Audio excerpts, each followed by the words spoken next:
Halo teman-teman, ketemu lagi di channel gue sama gue Grady. Nah, kalian lagi nyari mobil hatchback yang 1500 cc, muat 5 orang, kabinnya lega, terus juga irit dan ramah di kantong. Pas banget, nih dia, ada Suzuki Baleno di sini. Yuk kita bahas. Halo teman-teman, jadi kali ini gue lagi main-main ke garasi Mocil nih. Oh iya, buat teman-teman yang belum kenal sama Mocil, jadi Mocil.id by DSF adalah situs online untuk mencicil mobil bekas di bawah naungan PT Depo Star Finance yang sudah berpengalaman lebih dari 39 tahun, sudah berizin dan diawasi oleh OJK. Nah, Suzuki Baleno yang akan kita bahas ini lokasinya ada di garasi Mocil Jakarta, tepatnya di Bintaro Sektor 7. Selain Jakarta, garasi Mocil juga ada di Surabaya dan Medan. Mocil juga didukung oleh mitra Mocil yang tersebar di kota-kota berikut. Nah, jadi di Mocil ini kita bisa lebih mudah buat memiliki mobil impian kita karena ada cicilan murah dengan pilihan DP mulai dari 10% atau bunga mulai dari 5,99% dengan pilihan tenor hingga 5 tahun. Di Mocil juga ada sistem ICA atau Instant Credit Approval. Proses pengajuan kredit nggak pakai lama, maksimal 1 hari setelah persyaratan dokumen lengkap. Mocil juga kasih bonus jutaan rupiah setiap bulannya ke konsumen Mocil yang melakukan kredit mobil bekas di Mocil.id by DSF loh. Mencicil mobil di Mocil juga dapat garansi mesin, transmisi, dan AC selama 1 tahun. Semua mobil yang ada di garasi Mocil adalah milik mitra Mocil, dan kalian bisa lihat unit yang tersedia di website mocil.id ya. Oke, sekarang kita langsung bahas si Suzuki Baleno. Oke, sebelumnya kita kenalan dulu ya sama Suzuki Baleno. Tahu nama Baleno? Baleno itu diambil dari bahasa Itali yang artinya petir. Widih. Dan kalau misalkan kalian tahu ya, Suzuki Baleno itu kan memang di Indonesia udah ada dari tahun 90-an. Sebenarnya itu nggak ada hubungannya sama yang ini. Namanya doang yang sama. Karena ini adalah Suzuki Baleno yang generasi pertama dengan kode WB. Dan kalau tadi gue bilang, dia 1500 cc, sebenarnya enggak juga karena dia 1400 cc untuk mesinnya, tapi dia masuk di kelasnya 1500 cc di Indonesia karena di Indonesia ini dia posisinya tuh menggantikan Suzuki Swift ya. Yang kita lagi lihat ini adalah yang versi facelift tahun 2019-2020-an. Di sini mukanya dia udah kelihatan lebih fluent gitu ya. Di sini grillnya juga dia melengkung, lebih nyambung ke tekukan-tekukan bempernya. Lampunya bentuknya sama, tapi dia udah ada di RL yang bentuknya kayak L gitu, dan lampunya udah proyektor LED.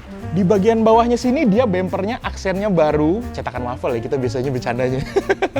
Ini jadi aksen-aksen bolong-bolongnya palsu ya. Ini aksen-aksen ini yang bikin dia kelihatan jadi kayak Honda Civic sebenarnya, Civic Turbo ya. Tapi ya bikin dia kelihatan lebih sporty sih. Dan di bawahnya dia ada lip, karena ini kalau misalkan yang di India, ini yang versi RS nih yang dimasukin ke Indonesia, yang ada body kit di bagian bawahnya sini. Kalau kita bahas desainnya secara keseluruhan, ini tuh dibilangnya ya, Suzuki bilang ini nyebutnya liquid flow.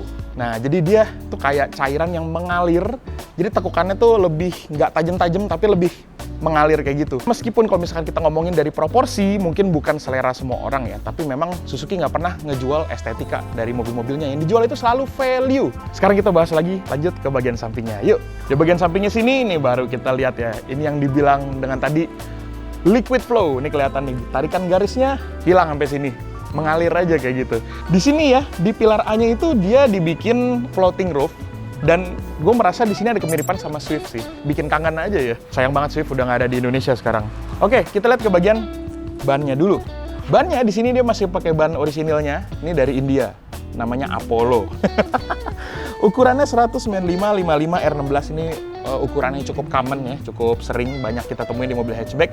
Dan untuk yang facelift ini dia udah diganti peleknya dengan warnanya dual tone. Cuman memang kalau kita lihat Baleno itu dia fitmentnya emang agak aneh ya, sama stance-nya juga dia tinggi banget. Karena yang untuk di Indonesia itu dia ground clearance-nya lumayan tinggi, dia sampai 170 mm.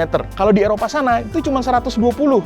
Jadi kelihatan lebih proper ya kalau dari look-nya ya. Mungkin kalau misalkan kalian pengen ngejar yang stance-nya lebih rapi gitu, ganti per yang lebih ceper gitu. Cuman pasti ngorbanin kenyamanannya. Oke, mundur lagi. Di bagian sini dia di bawahnya masih ada lip yang sama kayak di depan. Sebenarnya kalau warna mobilnya kayak gini, coklat-coklat gini, ini coklat tapi di STNK biasanya abu-abu ya kayak gini ya. Ini nggak gitu kelihatan bedanya. Tapi yang di bawah sini tuh sebenarnya warna silver gelap gitu loh. Jadi dia tuh ada aksen silvernya di bagian lipnya ini. Terus juga untuk kuncinya dia di sini udah keyless ya, dan udah ada tombolnya juga, jadi kita nggak usah pegang kuncinya buat buka mobilnya. Spionnya juga udah auto retract. Kita mundur lagi, bannya ukurannya sama semua, cuman dia masih pakai rem tromol untuk bagian belakangnya. Di bagian belakangnya, ini sebenarnya sama yang sebelum facelift, sama aja bentuknya. Tapi di sini tuh lumayan lengkap loh. Di atas nih ada spoiler dengan lampu rem, terus ada defogger, ada wiper belakang, ada antena yang short pole.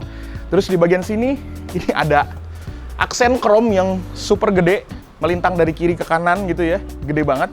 Dan di bagian sini, ini ada hitam-hitam ini. Ini sebenarnya kalau misalkan yang Baleno versi India, ini di sini tuh kamera mundur harusnya.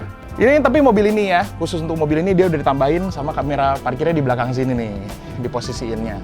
Oke, lampunya dia udah LED meskipun yang lainnya masih pakai bohlam. Terus juga dia ada sensor parkir di sini. Dan ada lip juga yang serasi sama bagian samping sama bagian depan ya. Overall sih belakangnya ya, lagi-lagi dia nggak ada bedanya sama yang sebelum facelift. Sekarang kita buka aja bagasinya. Dia udah pakai tombol elektrik. Di sini dikasih separator. Nah, nggak semua merek ngasih separator nih. Bagasinya kapasitasnya sih lumayan gede, cuman catatannya masih sama kayak yang sebelum faceliftnya. Ini bukaannya tuh dia kecil. Dan untuk bempernya ini dia tinggi banget ya. Jadi ini kalau misalkan bawa barang tuh mesti diangkat baru masukin gitu. Kalau nggak bisa kena bempernya kejedot. Terus di bagian sini juga di lantainya. Nah, di sini dia ada ban serep. Ini dia full size tapi kecepatan maksimalnya 50 km per jam dengan ban MRF Z VTV. Ini ban India juga. Susah banget nyebutnya ya. Toolkit dan lain-lain dia nggak ada tempat yang spesial di sini, nggak ada tempat khususnya. Untuk kursi baris keduanya dia bisa dilipat dengan pelipatan 60-40 tapi belum rata lantai. Oke, sekarang kita masuk ke bagian interiornya. Let's go. Oke. Sekarang kita udah di dalamnya si Suzuki Baleno 2020 ini. Untuk materialnya sih dia full plastik dan ya oke lah, cukup oke. Dia nggak meleot-meleot sih, meskipun nggak tebal-tebal banget plastiknya. Di sini setirnya persis kayak setirnya R3 yang lama atau Suzuki Swift yang lama, cuman dia warnanya hitam dan udah dibungkus sama kulit ya. Kulitnya juga warna hitam. Sebelah kirinya ada steering switch control, ada buat angkat tutup telepon juga di bagian bawah sini. Untuk wipernya, nah dia udah ada intermittennya nih. Cluster instrumen warnanya dominan biru. Dan di bagian tengahnya dia ada MID. MID-nya dia juga udah berwarna yang bisa kalian kontrol dari tuas di bagian kanan sini. Dia ada driving time, ada jam, sama ada berapa torsi sama power yang lagi dikeluarin. Ini unik sih ya, karena ini kan bukan mobil sport tapi ada fitur kayak gini. Lucu banget kalau kita gas tuh torsinya naik gitu, powernya juga ngikutin gitu ya, lucu sih. Terus ada ya seperti biasa, ada trip A, trip B, ada fuel economy, range-nya berapa, ya kayak gitu. Lumayan mewah sih untuk bagian si cluster instrumennya ini. Bagian tengah, di sini head unitnya dia pakai head unit aftermarket. Di sini sih mereknya JVC ya. Ya standar sih fiturnya ada Bluetooth dan lain-lain. Terus di bagian bawahnya dia ada pengaturan AC yang cukup unik karena makan banyak tempat sebenarnya, tapi ya karena desainnya lucu, oke lah.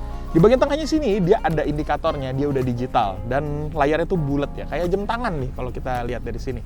Untuk pengaturannya di sini udah ada defogger depan, defogger belakang, ada arah hembusan angin dan ada sirkulasi udara luar dan dalam. AC-nya juga dia udah ada mode auto. Cakep. Bagian bawahnya lagi dia ada colokan 12 volt di sini, terus ada aux dan ada USB. Dua-duanya dikasih tutup cover gini ya. Ada tempat penyimpanan terbuka di sini, ada cup holder 2 buah, terus ada tuas transmisinya di sini yang common part sebenarnya. Transmisinya sendiri dia masih pakai transmisi torque converter konvensional 4 percepatan. Di sini pilihan ada PRN, D2 dan L. L itu buat nanjak ya, karena banyak orang yang nggak tahu ternyata. Ada shift lock di bagian sini. Kalau kita mau parkir di netralin, tinggal tekan aja, nggak usah colokin kunci lagi. Oh ya, ngomong-ngomong kuncinya, bentuknya kayak gini ya. Kayaknya semua Suzuki bentuknya gini ya kuncinya ya, yang udah kiles ya. Rem tangannya masih pakai mechanical di bagian sini. Di sini dia ada armrest yang sebenarnya nggak terlalu mensupport arm banget karena dia nge-supportnya di siku sebenarnya. Di sini kita bisa buka dan ada tempat penyimpanan yang kecil banget sih di bagian sini, paling buat naruh kartu doang kayak gitu ya. Oke, kursinya ini dia bahannya fabric dengan warna hitam dan biru. Kalau dari kursinya sendiri sih, gue suka ya duduknya ya. Ini tuh kursinya empuk joknya.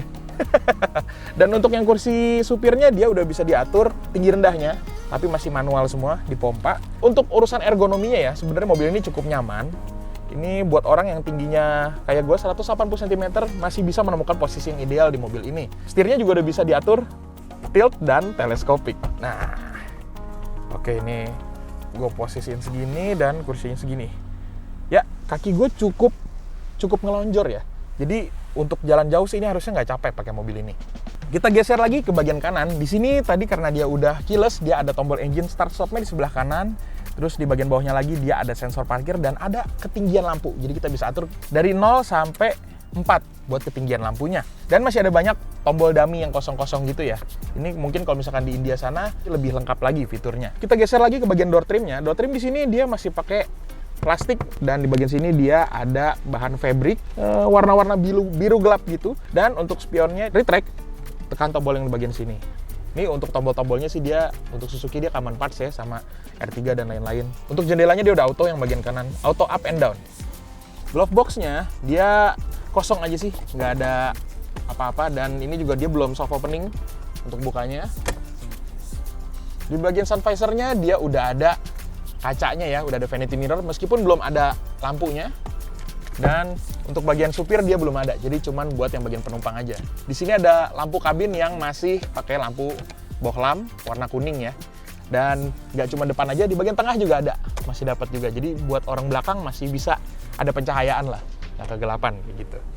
Oke, untuk bagian depannya mungkin itu aja yang bisa dibahas. Sekarang kita pindah ke baris keduanya. Gimana rasanya duduk di baris kedua Suzuki Baleno? Yuk! Oke, sekarang kita ada di baris keduanya Suzuki Baleno. Nah, ini tadi kursi depannya, ini adalah posisi ideal gue. Tinggi gue 180 cm ya. Dan untuk gue buat duduk di baris keduanya, ini masih bisa duduk dengan nyaman.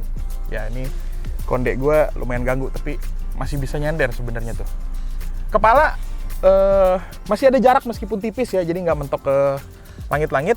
Untuk kakinya, legroomnya dia masih ada jarak.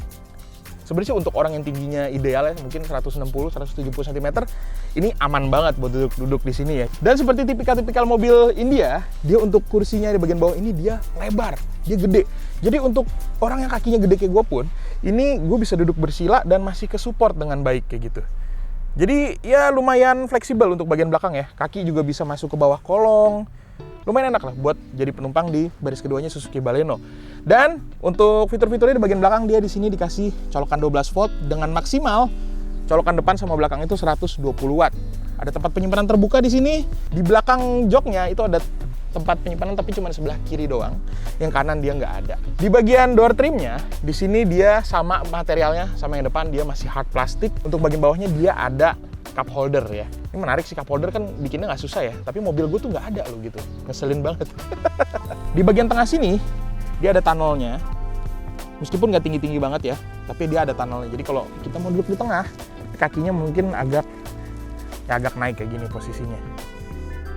Ya kayak gitulah untuk duduk di baris keduanya si Suzuki Baleno. Oh ya, fun fact juga tadi gue lupa bilang kalau misalkan di India sana itu ada kembarannya loh si Suzuki Baleno ini, yaitu Toyota Glanza. Nah, kalau di Afrika namanya Toyota Starlet. Jadi kalau misalkan kalian punya Suzuki Baleno ini, kalian pengen beda dari yang lain, mungkin bisa cari bumper copotannya dari India gitu ya, facelift jadi ke Toyota. Keren juga tuh. Unik. Oke, sekarang kita keluar lagi. Oke, sekarang kita lihat ke bagian ruang mesinnya. Kita buka dulu ya. Oke. Dia di sini masih pakai tongkat ya untuk bukaan kap mesinnya. Nah, ini dia mesinnya. Ini adalah mesin yang sama kayak Suzuki Swift atau Suzuki R3 yang lama. Ya, ini adalah mesin kodenya K14B. 1400 cc, tapi dia itu tenaganya 91 HP, jadi nggak gitu gede, tapi torsinya cukup gede, 130 Nm. Dan jadi mobil itu karakternya putaran bawahnya tuh enak banget. Putaran atasnya sih kurang, tapi buat di dalam kota enak banget tarikannya. Kalau misalkan kalian belum kenal sama mesin ini mesinnya bandel. Dan spare part-nya juga banyak banget. Kalau kita ngomongin teknologi, sebenarnya dia nggak canggih-canggih banget ya. Tapi dia tuh bisa irit. Dan untuk Baleno yang baru, dia udah nggak pakai mesin ini lagi ya. Yang baru udah 1500 cc yang baru keluar tahun kemarin. Kalau yang ini dia masih yang 1400 cc. Cuman memang kalau kita ngomongin dari build quality, dia bukan yang paling bagus di kelasnya. Ruang mesinnya kelihatan kosong banget. Mungkin kalau kalian mekanik seneng ya, karena gampang aksesnya. Macam-macam tuh gampang. Cuman kayak kopong aja kelihatannya. Dan di bagian bawahnya juga itu dia nggak ada penutupan lagi. Jadi kalau kaki gua masukin sini, itu langsung kelihatan dari sini kaki gua. Kita tutup lagi ya.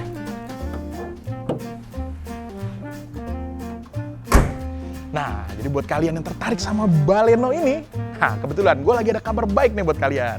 Gini caranya. Untuk teman-teman yang ingin mencicil Baleno ini, berikut perhitungannya.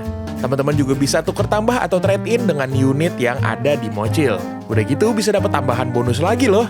Info lanjutnya bisa cek di website www.mocil.id yang ada di deskripsi di bawah atau hubungi nomor WhatsApp berikut. Oke teman-teman, segitu dulu buat video kali ini. Thank you banget udah nonton sampai habis. Teman-teman punya cerita tentang Suzuki Baleno? Ceritain dong di kolom komentar di bawah. Gue Grady, sampai ketemu di video berikutnya. Jangan lupa makan. Dadah!